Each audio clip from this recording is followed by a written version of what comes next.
In the year 1604, in the deep forests of Haida province, a young warrior named Takeshi stood alone before the silent dojo gates during a cold winter dawn, and the weight on his chest was heavy, because no matter how hard he trained, women never felt his presence, and he always faded in every room.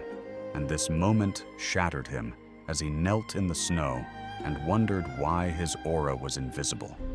And have you ever felt this too, where no matter how strong you try to become, people do not sense you at all? And here is what nobody tells you. The question is not how do you get noticed? The real question is, how do you become someone whose presence shapes the air itself? And now you will know how warrior aura is built from within as Takeshi enters Act 1, where his prison is revealed, because at 21 he had skill in sword forms, but no presence. And every time he approached someone, his voice broke his posture, collapsed, his breath failed, and women looked past him as if he was made of smoke. And the humiliation crushed him, especially when he tried speaking to a merchant girl in the Kyoto market, and his body froze and she simply turned away. And this is you right now, because every time your energy collapses, you disappear without meaning to. And Takeshi repeated the same pattern again and again, where effort rose, then died, the moment eyes fell upon him, and his crisis came when he lost control in a duel, and his opponent said, "Your blade moves, but you do not," and the shame burned through him. And this is you too when you speak, yet your presence never lands. And then Chapter 2 begins as Takeshi meets Master Tita, who saw the real problem the moment he bowed, because the issue was not technique, but absence. And the master spoke. Your mind is scattered, your breath is broken, your center is empty. And he introduced the principle of Fudoshin, the immovable mind, the presence that anchors entire rooms.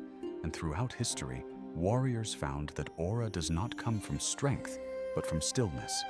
And even Musashi wrote that intention must be like a mountain, unmoved.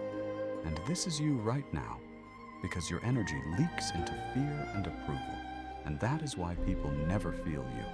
And then the master's voice shifted as if speaking across centuries, and he said, Takeshi, this path you walk is not yours alone, because throughout time warriors struggled with the collapse of presence, and today in worlds far beyond this one, others battle the same silence within.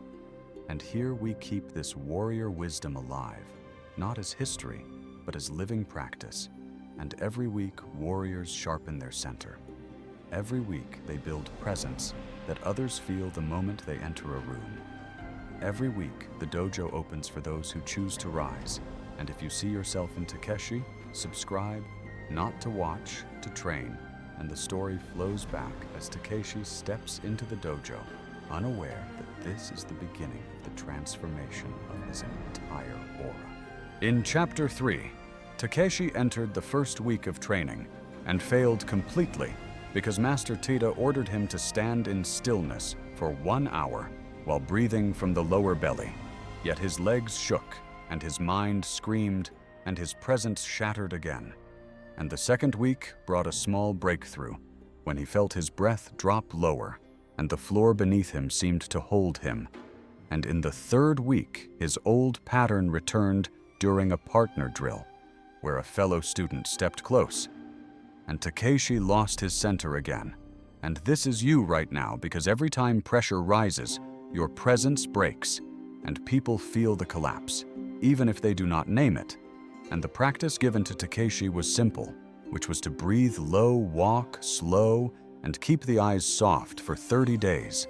And his body ached, and his mind rebelled, and he wanted to quit. Yet something inside kept him steady. And then the story shifts, as modern science reveals what Master Tita already knew for the amygdala fires, when the mind scatters and the prefrontal cortex loses command and presence collapses, and studies show that slow belly breathing resets the center and restores calm authority, which is exactly what ancient warriors used, and Musashi practiced this before each duel. And the Stoics, like Marcus Aurelius, wrote that the mind must stand firm when the world sways. And this is you too, because you think aura is confidence, but it is actually nervous system control. And Takeshi entered month 3 with small signs of change, because people in the dojo stepped aside when he walked past, not from fear, but from sensing a shift in his weight and his awareness.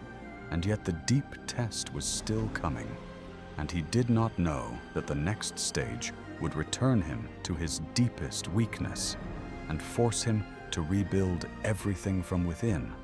And the path continued without mercy. In Chapter 5, Takeshi reached month 6, and his presence grew stronger as his breath stayed low and his steps grew steady. And during a public demonstration in the Kyoto courtyard, he faced a skilled opponent. And instead of shrinking, he held his center, and the crowd felt something shift, and his opponent stepped back and whispered, "You have changed."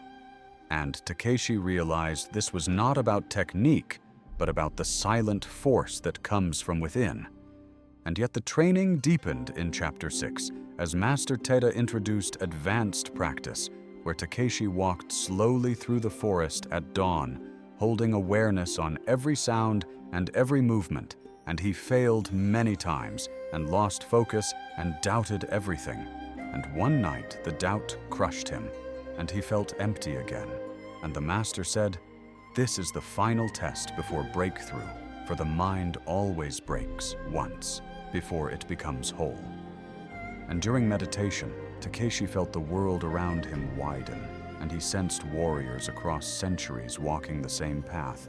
And the awareness spoke without words that this training is not new for samurai in ancient Japan, and others in distant lands discover the same truth, and the path continues, not as entertainment, but as discipline. And if you choose this training, you walk with warriors who rise above collapse.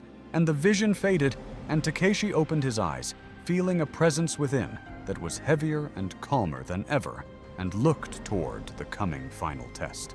In Chapter 7, the final test arrived when a wandering ronin challenged the dojo, and Takeshi stepped forward with the calm weight of his new presence. And the old fear tried to rise, but he breathed once from his center, and it dissolved, and the ronin attacked with speed. Yet Takeshi did not flinch, and he moved with a steady mind, and the ronin stopped mid-strike because he felt something unmoving in Takeshi and lowered his blade, for he understood he had been defeated not by force, but by aura. And Master Teda later revealed the truth that warrior presence is not about skill or charm or effort, but about the quiet center that never breaks. And Musashi taught this, and every true warrior lived this. And it applies to all things, for people feel your inner state before they hear your words. And 10 years later, Takeshi became master of the dojo, and a young student arrived with the same struggle of collapsing presence. And Takeshi looked at him and said, "I once stood where you stand, and the path begins now." And the teaching repeated across time, and his voice seemed to reach beyond the room, saying, "This path does not end, for every week warriors sharpen their presence, and every week they train calm strength, and every week they rise above the old collapsing way. So subscribe not to watch, but to become. And you now face the same choice. For you can return to the old pattern where your aura breaks and people overlook you, or you can choose the warrior path where presence becomes unshakable. And most stay in comfort and waste their potential, while warriors rise and live with proof, and the choice stands before you. And once seen, it cannot be unseen.